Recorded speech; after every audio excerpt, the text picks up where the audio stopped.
My ex-wife, God rest her soul, she's not dead, I just wish God would rest her soul.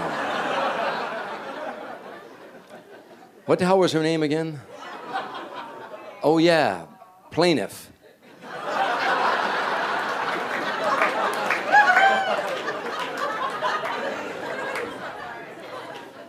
She used to have these terrible mood swings, and you know what I did one time? I bought her a mood ring. It was kind of interesting. Whenever she was in a good mood, the stone would turn green. When she was in a bad mood, it would leave a big red mark on my forehead. If a doctor ever told me I had 6 months to live, I'd want my ex-wife to come back and be with me, because it'd be the longest goddamn 6 months I had.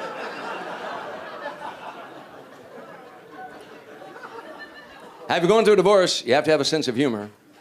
I was in court the other day. The judge said to me, I'm going to give your wife $3,000 a month. I said, that's fine, Your Honor, and from time to time, I'll try to give her a few bucks myself. I'm at the doctor's office. I'm doing a film now, and the whole cast has to be insured, so I had to get a physical for the insurance company. And I went to my family doctor, and I've gone to this guy for years, and I'm not making this up. He says to me during the examination, everything went well, but he said, Tom, you should try to have sex at least twice a week. And I said, why? And it was in Time magazine. He said, because men who have sex twice a week live longer than those who don't. It's a good thing I got divorced. I'd have been dead 5 years ago.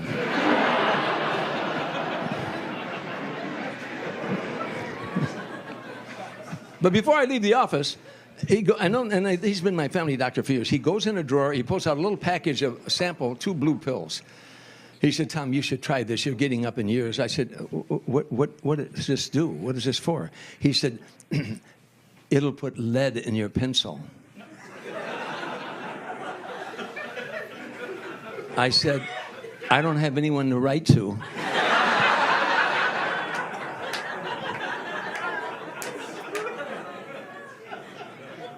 I said, are there side effects to this? He said, if you have an erection for more than 4 hours, call me. Call you.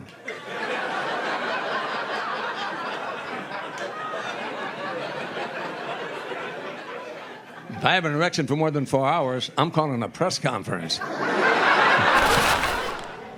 My son said something the other day that I'll bet every one of you in this room have either said it or you thought it at one time in your life. He said, I didn't ask to be here. Now, you know you've thought that, right? I don't want to give you a biology lesson, folks, but when your mother and father made love, from your father came 5 million seeds. Did you know that? 2.5 million died instantly. The other millions died along the way, and soon there was only 50,000 seeds left, and there was 100. There were 4 seeds left. 3, 2, 1, you. You. Don't ever tell me you didn't ask to be here. Bullshit, you fought to be here. I'm in a room full of winners. Applaud yourselves. You all won. Look at this. All winners.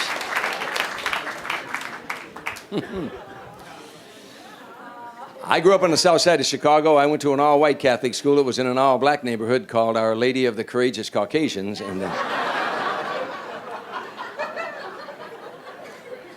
I played basketball on an all-black basketball team. I was the only white kid in the team. They nicknamed me Spot. 14 black guys to me. I didn't get in one game for 3 years.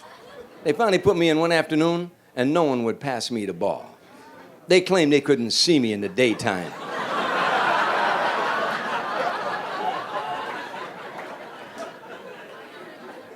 I played football. I was a running back on an all-black football team. It's the truth, in the south side of Chicago. I was the only white kid on the team. I didn't get in very many games because I was kind of small. So you know what I did one time? I had 10 of my buddies come to the game and chant, "We want Dreesen, we want Dreesen." Second quarter, the coach called me over. I said, "Yeah, coach, what do you want me to do?" He said, "I want you to go in the stands with your friends because they want you more than I do."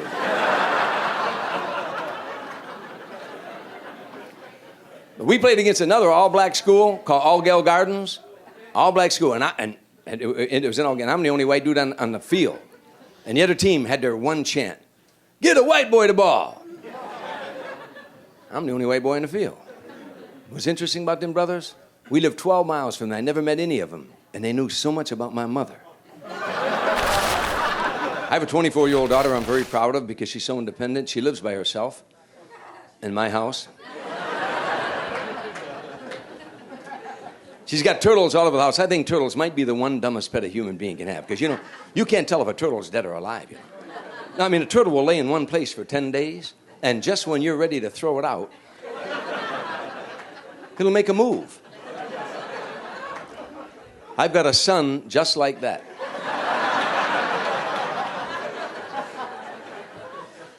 My daughter was dating a punk rocker. This kid actually played in a punk rock band, came to my house, had purple hair, dyed his hair purple, no eyebrows, shaved his eyebrows off. Purple hair and no eyebrows. Then he said to me, I'm thinking about putting a safety pin through my nose. I said, I'm thinking about putting a footprint in your ass. Now, I wouldn't do that. My mother always told me, never raise your hand to a child because it leaves your groin unprotected.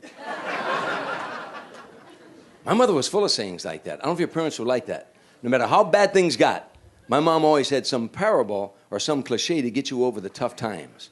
Her favorite saying was, never cry if you have no shoes, because one day you'll see a man who has no feet.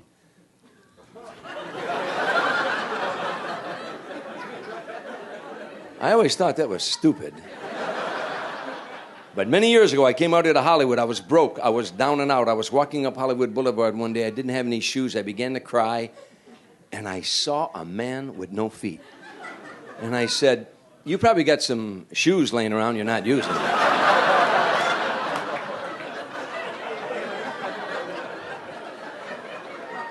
What a sick crowd. I wouldn't laugh at shit like that. You know there's a cultural gap between you and your children. We all know that. And there was between us and our parents. But it's specific, it's clear when it comes to the music. Because a few years back, I'm telling the truth, I'm riding in the car with my daughter, and she said to me, Daddy, when you're alone in the car, who do you like to listen to? I said, Old Blue Eyes, Frank Sinatra. Who do you like to listen to? She said, Old Dirty Bastard.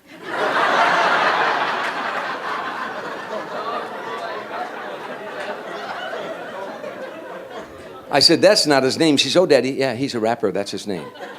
I said, that's not his real name. She said, no, Daddy, that's his real name. What kind of parents would name their child Old Dirty Bastard? You know, he looks just like you. What do you suppose we ought to call him? Why don't we call him Old Dirty Bastard? And when I'm 90 years old, I can say to the woman in my life, do you remember when Old Blue Eyes sang, when all the songs are out of tune and all the rhymes ring so untrue, then you will be my music. What's my daughter going to say when she's 90? Remember what Old Dirty Bastard said? If you promise not to snitch, we'll whack this bitch.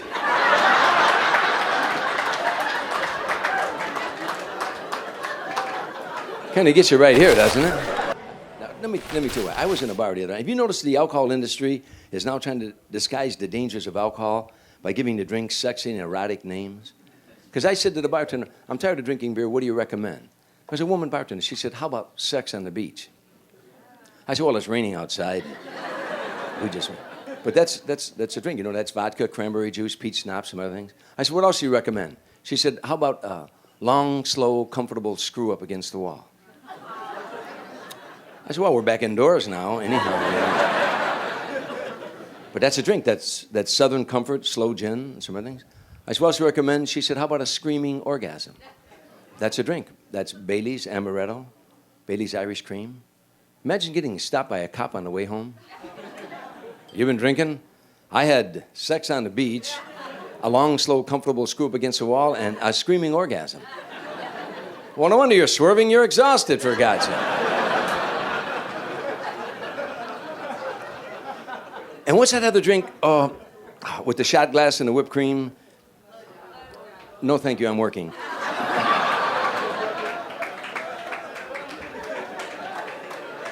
But that was a nice offer. I appreciate it. I came here tonight. I just wanted to get a few laughs, but that's more than... No, that's my point. That's a drink. I mean, years ago, a guy would come home from work and say to his wife, honey, I'm sorry I'm late. I stopped and had a few beers on the way home.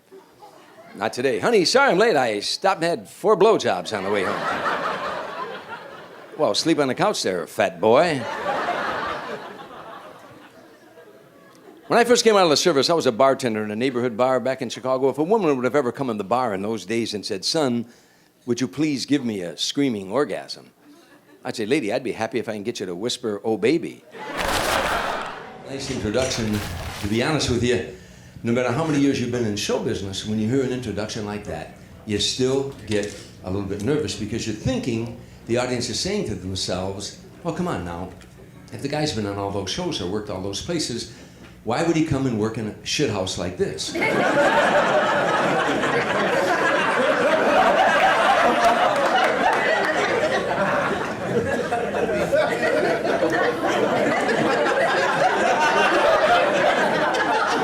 I'm trying to figure out why myself. No, I'll tell you why. Because the owner of this place is a good friend of mine. He's a nice guy, and he has a picture of me with a goat.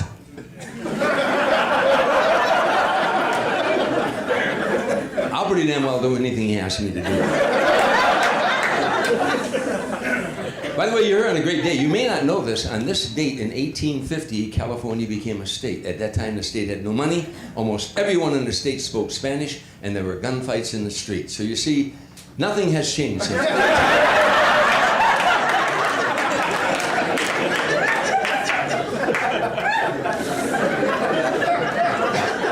Jerry Brown was governor at that time also. Yeah, I was coming out, I gotta tell you, I'm driving in from Palm Springs. I played in a golf tournament down there 3 days in a row. And so I'm very tired, and I pulled in the gas station in Palm Springs to get some gas, and thinking the 2.5-hour drive back here, you can fall asleep at the wheel. It's a long drive, and I was tired, and I was filled with gas, and I went inside, and I looked in the refrigerator, and I saw that Red Bull. Have you ever drank that Red Bull? Whoa. Now, I drank a can of that Red Bull. I was halfway back to Los Angeles before I realized I left my car in the station. They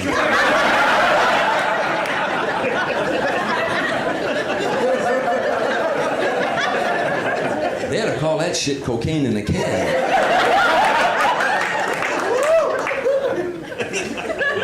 I don't do blow up. A friend of mine once said to me, wanted me to snort some cocaine. I'm not making this up, it's a true story. He said to me, Tom, you should snort cocaine. And I said, why? He said, because when you snort cocaine, whatever you are, it expands that 100 times. Forgive me, but what if you're an asshole?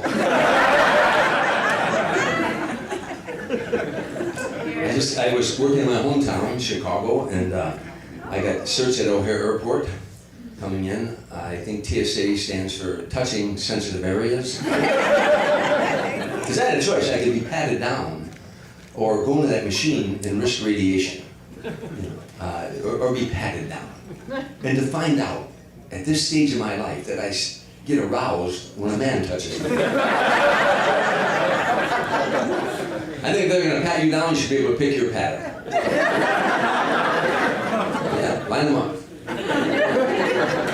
And in, the one at the end, the woman with the hard look in your eyes and soft hands. Yeah, you baby, you can get it. And I make them stop, guys. Seriously, don't get mad. Get into it. Start moaning. Ooh. Oh, right there. Yeah, right there. Because men get nervous when you get near the family jewels. And by the way, I don't know what man ever came up with that name for that part of our anatomy. Only the male ego. The family jewels. I mean, it's not like your wife has a beautiful evening gown on. Honey, you going out tonight? You want to wear my balls around your neck?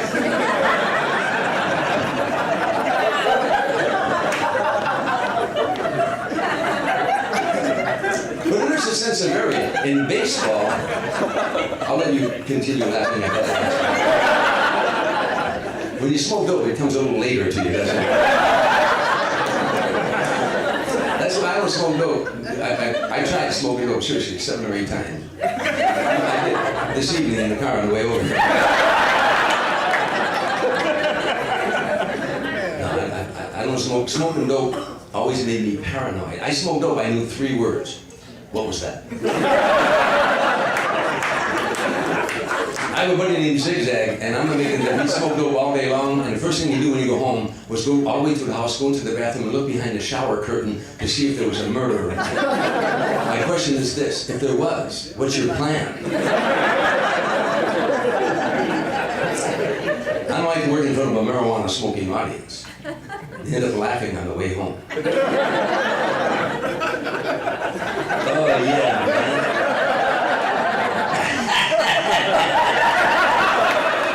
Balls around your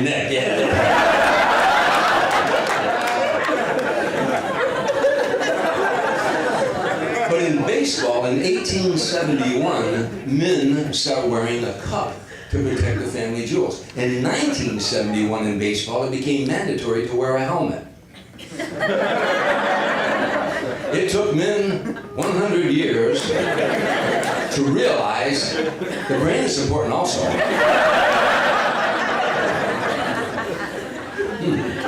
I played football when I was growing up, and I bring this up for a reason. I was a running back, but one time I went to block a punt, and the guy dropped the ball and kicked me right square in the family jewels. And I say this for a reason, because all my life, all I've ever heard from women are, men couldn't stand the pain of childbirth. Men couldn't stand that pain. If men could get pregnant, they would want disability from the moment of conception. They couldn't handle that pain. Women have no idea the pain a man experiences when he gets a good swift kick in the nuts, right, guys? No, because I have heard women say, 1 year after childbirth, it might be nice to have another baby.